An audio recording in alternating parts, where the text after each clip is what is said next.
Gilligan. Oh, is that all? Well, if all you can take shots from me, I guess I can take a little old... The skipper, too. Come on, baby. Surrender to Ginger. I give up.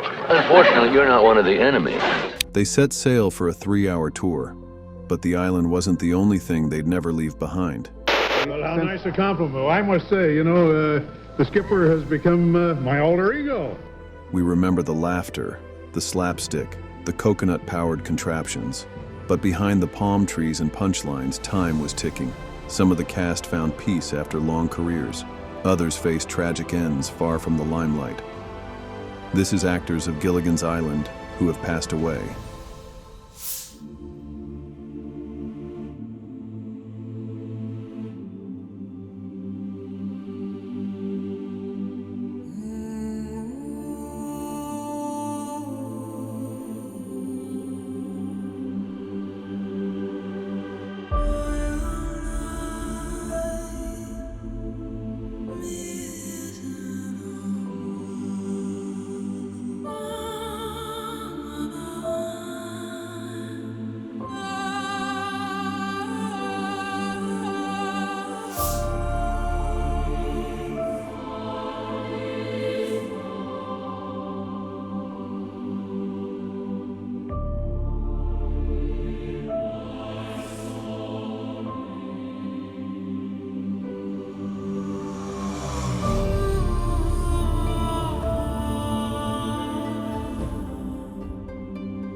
Before streaming, before binge-watching, there was a tiny wrecked boat and 7 stranded castaways.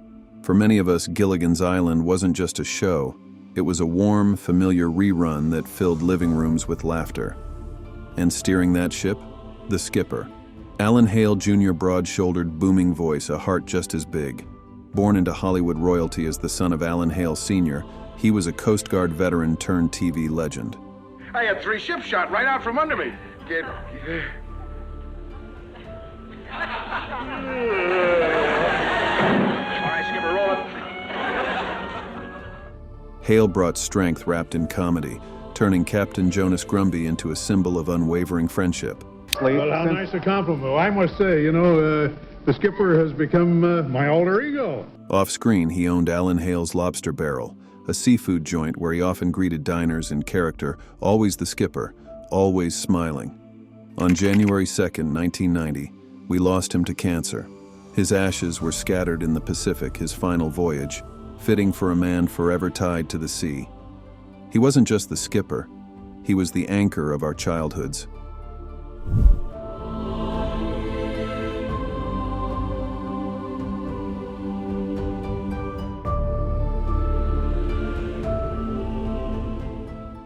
I want you to hit me in the mouth as hard as you can.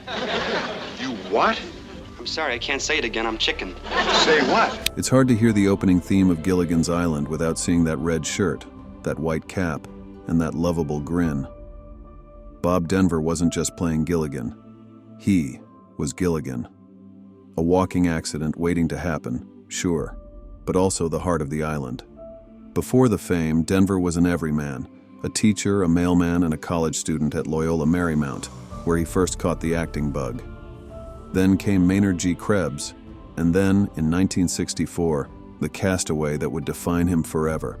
He stumbled into our lives with wide eyes and slapstick charm, and somehow made getting stranded feel like home. Denver's career stretched beyond the island. He starred on Broadway, and later, with his wife Dreama, ran a foundation and a radio station to help others. But he never escaped Gilligan, nor did he want to. Bob Denver died on September 2nd, 2005, from complications after cancer treatment, but turn on the reruns and there he is, lost at sea, but never far from us.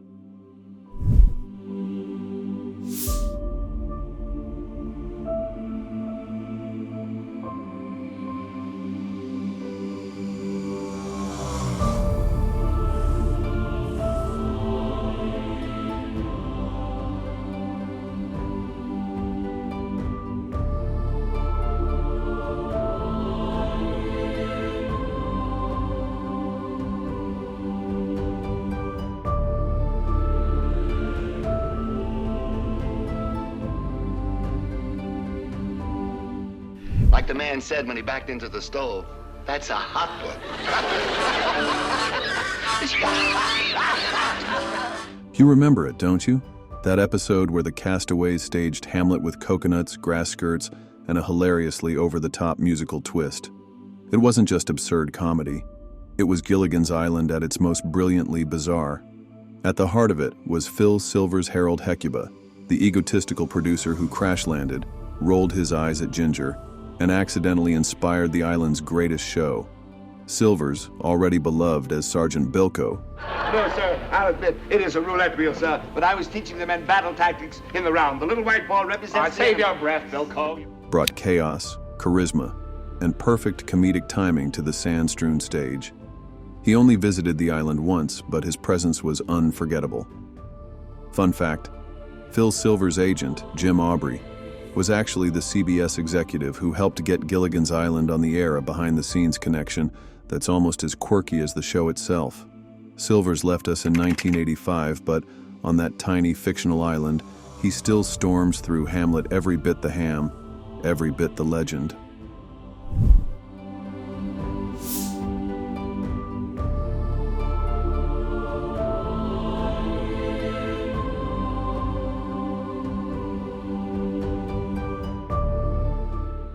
Luffy, we simply must have caviar for breakfast. You can hear it, can't you? That unmistakable drawl of Thurston Howell, the third played to perfection by Jim Backus, the millionaire you somehow couldn't help but love. That you are. Lovey, I'm back to me. You kiss me and I'll belt you. Sorry, Captain, but you do remind me of my wife. Long before the island, Backus was everywhere, from radio waves to cartoon reels. His voice gave life to the near-blind Mr. Magoo, and his presence grounded Rebel without a cause as James Dean's conflicted father. Off-screen, he and his wife Henny penned witty books together, sharing their laughter with the world even as Parkinson's disease crept in. But it was on Gilligan's Island that he truly became a fixture of American comedy.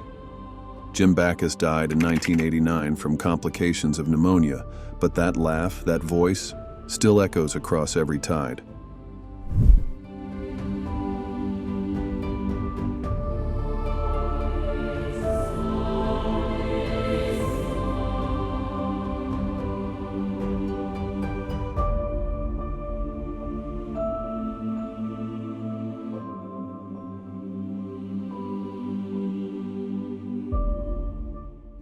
You may not remember his name, but you know his face, the wide-eyed guest star who could be anyone, from a mad scientist to a stranded soldier. I will save you, Gilligan. Oh, it's an American movie star. He'll come for the rescue, huh? Oh, that's ridiculous. Vito Scotti didn't just appear on Gilligan's Island. He shapeshifted through it. Born in San Francisco to Italian immigrant parents, Scotti carried the spirit of Italian theater in his blood. Whether he was the eccentric Dr. Boris Balankoff or a lost sailor, Scotti brought an energy that made every episode he touched unforgettable. He wasn't just a character actor, he was a master of transformation, with a soul made for comedy. When Vito Scotti passed away in 1996 from lung cancer, television lost one of its great unsung performers. But turn on a classic rerun and there he is, transforming again and again.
Let her go! I wouldn't do that, will you, Marianne? Oh, and what are you going to do about it? Let me out of here! There was Ginger's glamour, sure, but it was Marianne's smile that felt like home. Braided pigtails, gingham dresses, and that sweet, steady warmth that made a deserted island feel almost safe. Dawn Wells was Marianne, our girl next door, even miles from nowhere. Born in Reno in 1938, she swapped pre-med textbooks for stage scripts, even winning Miss Nevada before Hollywood called. She lit up westerns and guest spots, but it was Gilligan's Island in 1964 that made her a TV icon. For 3 seasons and a lifetime in reruns, she gave Marianne depth, humor, and a quiet courage that grounded the castaways. Off-screen, she gave back, coaching young actors, writing a memoir and cookbook, and launching charitable ventures. When Dawn Wells passed away in 2020 from COVID-19 complications, it wasn't just another headline. It was like losing a piece of the island and the gentle heart that held it together.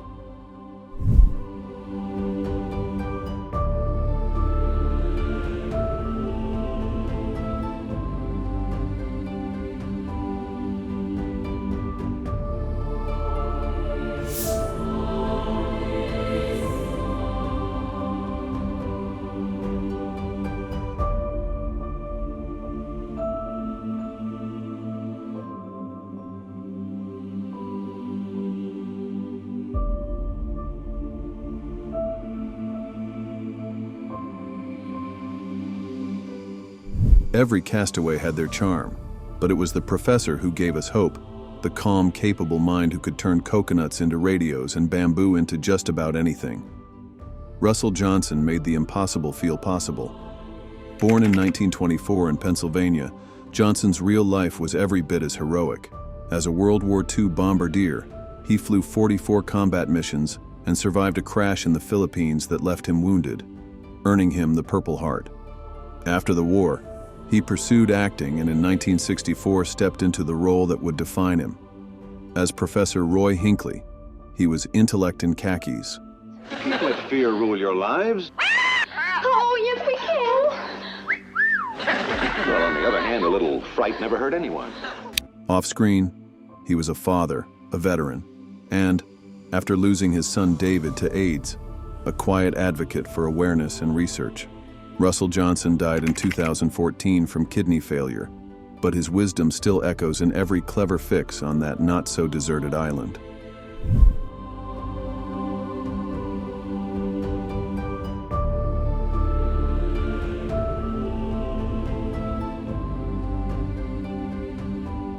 You know, I really wouldn't mind being poor if it weren't for just one thing. What is that, my dear? Poverty. With pearls around her neck and a martini in hand, Lovey Howell brought elegance to island life, and Natalie Schaefer wore that role like silk. But unlike her pampered character, Schaefer built her fortune not through inheritance, but through shrewd real estate deals and decades of hard work. Born in 1900, she was a Broadway regular long before television flickered into American homes. When offered the role on Gilligan's Island, Schaefer thought it was just a quick gig and a free Hawaiian vacation. Instead, she became television royalty. Off-screen, she was fiercely private, so much so that she shaved years off her age, and few knew she'd survived breast cancer. Quietly generous, she left millions to support actors in need, with much of her estate benefiting the Lillian Booth Actors Home and the Motion Picture and Television Hospital. Natalie Schaefer passed away in 1991 at age 90 from liver cancer. Her ashes scattered in the Pacific, but on reruns, Lovey still drifts ashore, graceful, wry, and eternally in pearls.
Though the island was fictional, the bonds we formed with these characters were very real.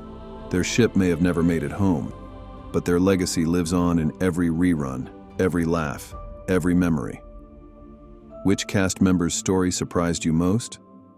Let us know in the comments, and don't forget to like and subscribe for more tributes to the stars who shaped our screens.